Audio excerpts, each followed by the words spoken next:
Hey ladies, I hope you're enjoying the videos so far. Welcome back to Lulu's Boutique Academy.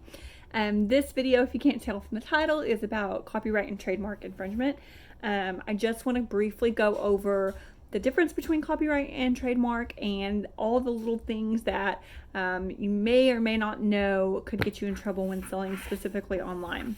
Obviously, I'm not a lawyer. This is just stuff that I've had to read up on when designing or creating or selling online in general, because you can get yourself into trouble very quickly without even realizing you're making a mistake. So the first thing that I'm going to tell you is a lot of people say, like, well, everyone's doing it. Yes, everyone's doing it, and everyone is getting in trouble or eventually will get in trouble. And it's really seems like not a big deal, but the companies, the big time companies such as NFL or Disney, Hello Kitty, all those, Hello Kitty's not really a thing anymore, but back when I first started, Hello Kitty was like a big thing. Lisa Frank, whatever it is, those are big name companies that pay a lot of money to go after small companies that trademark infringe on them. So first things first is the difference between copyright and trademark. Copyright is when is based on a design. Whatever design it is copyright. Trademark is the wording or the phrase. So copyright, basically any design that you create, if it looks too similar to another design that's already been created, the original creator can pursue you for infringement. It doesn't mean that you'll necessarily lose, but I wouldn't want to risk it in general. A lot of people, when they're creating, say, I don't even look at other designs. I don't want to be influenced by other designs because I don't want to ever say, I don't want anybody to ever be able to say, like, that's where I got the idea from. I see this so often, especially in the ribbon world specifically. Even with Jazzy Lou ribbons, branding our designs, like we see all the time other designers get their inspiration from Jazzy Lou ribbons. And it's not just us, it's out there everywhere. You're gonna see it. It's just a matter of if they're gonna pursue or not. And I'd be really careful. And you wouldn't want to be able, I mean, you want to be proud of your designs, you want to be able to claim them. So if you're designing, just keep that in mind. But the biggest issue for most of you who are not designing, you're just selling, is trademark infringement. Because the wording and the phrases you use, you may not realize, are very, very risky. I have some notes over here, so I just want to make sure I touch on everything.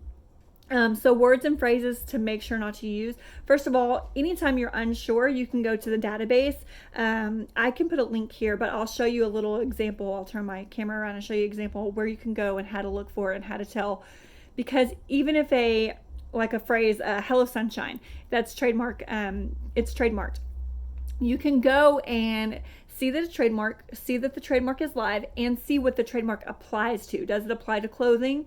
Does it apply to cups? Does it apply to agriculture? Whatever the thing is, does it apply to what you are selling? Because sometimes you can still post it because the trademark doesn't apply to what you're offering, if that makes sense. Some phrases that you may not know are trademarked. The word onesie. If you are doing vinyl and you are selling designs on a onesie, Gerber has onesie trademark. You cannot use the word onesie. Girl power, hello sunshine, live, laugh, love, American girl, all of those words are trademarked. You cannot use them, especially those specifically are like for crafts, trademarked for crafts, so you can't use them. So you have to change your wording.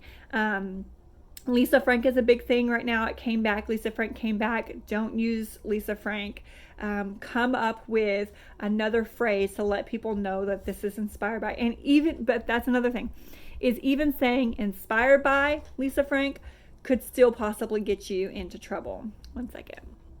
Anyways, don't be fooled by thinking using the words inspired by saves you, because it does not.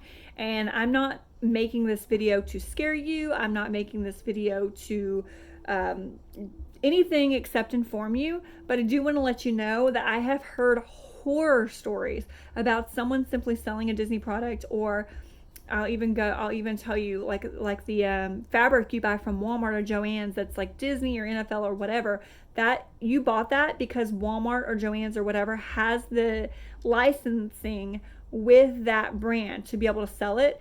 When you buy it, it's for personal use only. That means you cannot resell something you've made with that product. I forgot where I was originally going with that because I got off on a tangent. Let's see. Don't use any images that you find on Google. Just because you find them on Google, they were originally created from some source. They're probably already copyrighted.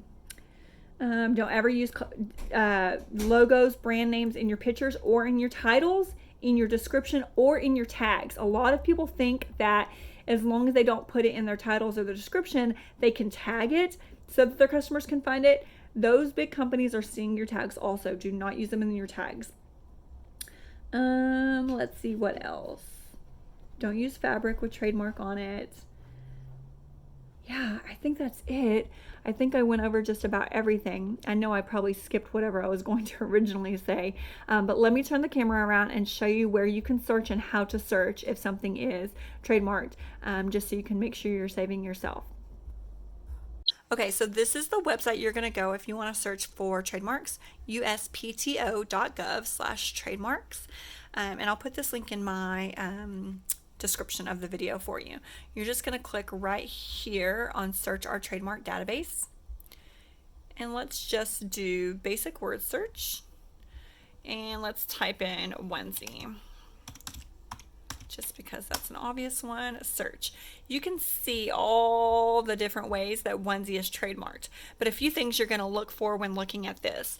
Is the trademark alive or dead? Obviously, if it's dead, you can use it, and if it's alive, then you want to click on it and then see what it's trademarked for. So this specific one is hand sanitizing preparations, which I've never heard of, but okay. Let's go back and check another one. Let's see. That one's live. This one is for beer.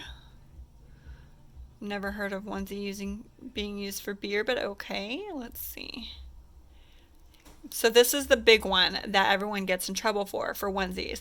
Clothing, namely pants, hosiery, mittens, caps, sleepwear, playsuits, rompers, creepers, overalls, coveralls, jumpers.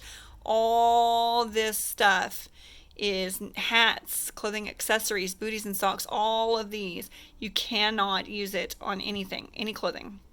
And obviously, like I said, it's owned by Gerber. So this is a way to check it. Make sure you're checking if it's alive or dead, and then click on it to see, does it apply to your item that you're selling. I hope that helps. Okay, I hope that helps. I know this was kind of a shorter video, but I just wanted to hop on real quick and go over that because it seems to be a really big thing in the crafting world. And most of you that are probably watching this video right now are pretty advanced in the ribbon or boutique world or craft world and probably already know that. But just in case, let's just make sure we're protecting ourselves and our business. All that hard work that you work towards to earn an income for your family is really, really important, and you wouldn't want to do anything to risk losing that. I hope you guys are having a great day and making lots of money.